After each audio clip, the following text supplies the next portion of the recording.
Well असल में idea of India एक फंड रेजिंग आइडिया है जिसका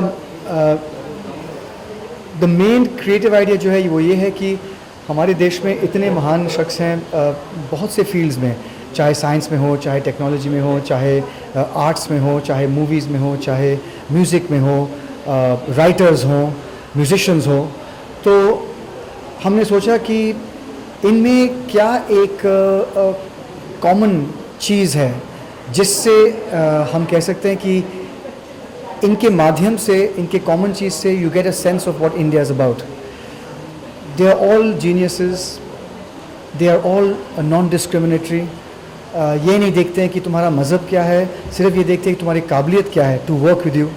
चाहे वो म्यूज़िक एल्बम कर रहे हो, चाहे वो ऑर्केस्ट्रा के साथ काम कर रहे हो, चाहे वो डायरेक्टर फिल्म में काम कर रहे हो, चाहे वो दूसरे एक्टर्स के साथ काम कर रहे हो, चाहे वो एक साइंस प्रोजेक्ट बना रहे हो, सब जो करते हैं ये जो महान शख्स हैं, they do it without any kind of discrimination. तो हमने कहा कि ये थ्रेड है, ये एक धागा है, ये सबको बाइंड करता है। So the idea of India जैसे हमारे कॉन्स्टिट्यूशन में है वो ये है कि हम सब इक्वल हैं और हम सबको अपॉर्चुनिटी इक्वली देना पड़ता है। कॉन्स्टिट्यूशन का ये मकसद है कि सबको तालीम, एजुकेशन, शिक्षा मिले, सबको रहने के लिए जगह हो और सबको खाने के लिए खाना मिले। तो ये हम सोचते हैं कि ये जो एक सपना है कॉन्स्टिट्यूशन में अभी तक साकार नहीं हुआ है और हम इसलिए इस आइडिया के साथ we want to raise the money so that the people who stand for an equal non-discriminatory India will help us raise money for us to fund kids who don't have the same opportunity.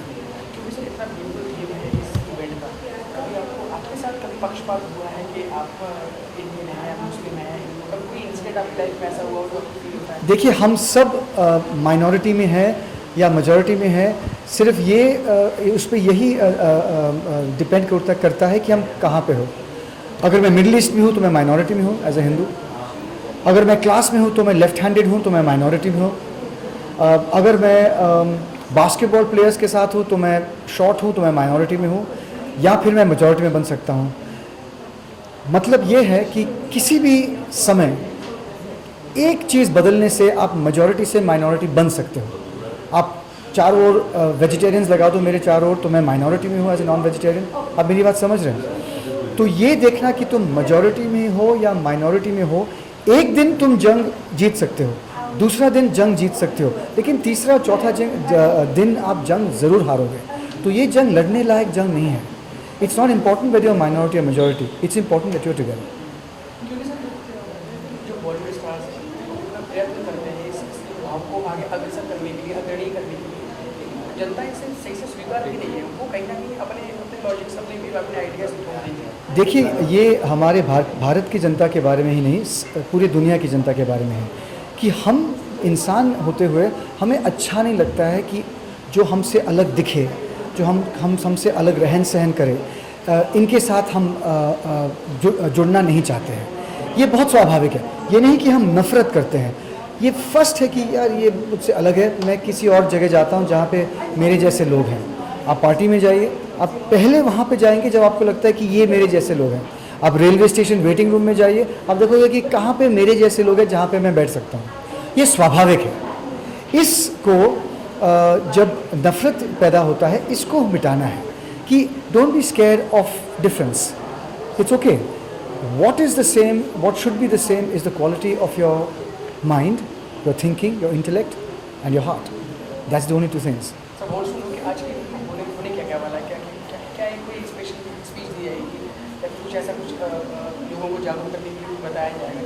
Well, हम इस auction के माध्यम से ज़रूर बताने वाले हैं कि the idea of India is for everybody to be equal.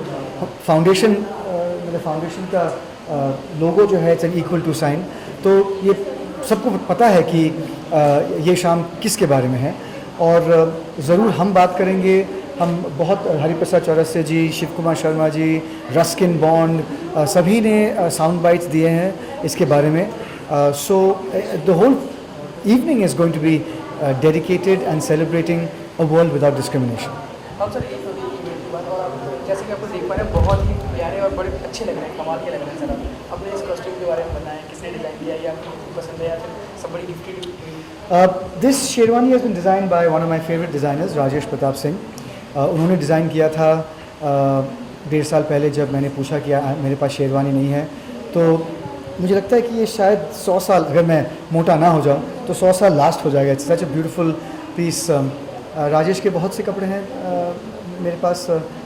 मैं समझता हूँ कि देश के नहीं दुनिया के 5-10 टॉप डिज़ाइनर्स में से हैं, और हम दोस्त हैं तो थोड़ा सा प्यार भी शायद गया है शेरवानी में, तो I am very happy to wear it. और सर बोल सुनो कि आप कुछ भी पहनते हो एक स्टाइल लगता है, आप स्टाइल आइकन है. आप इतनी कम फिल्में आपने चुनिंदा फिल्में की हैं, बहुत सदी हुई फिल्में की, मैसेज से भरी हुई फिल्में की हैं, तो आपके व्यूअर्स की शिकायत सिर्फ यही है कि मैं भी एक व्यूअर हूँ सर, मैं भी एक आपका फैन हूँ, तो मैं जानना चाहूँगा इतनी कम फिल्में की क्यों नहीं आप ज़्यादा से ज़्यादा फिल्में करते हैं? और क्योंकि we all love you sir. ज़्यादा फिल्में करने की बात नहीं है, बात है कि किस क्वालिटी की फिल्म्स करते हो. मैं ये नहीं चाहता कि लोग कहें मुझे. मैंने कभी लोकप्रिय होने का एक प्रयत्न नहीं किया. मैंने सिर्फ प्रयत्न किया कि जब लोग मेरे फिल्म देखें तो उनको लगे कि हाँ हमारा पैसा जो है हमने वेस्ट नहीं किया, और ही respected our intelligence. Okay, thank you. Thank you sir. For more news and gossip, don't forget to subscribe to Bollywood Helpline.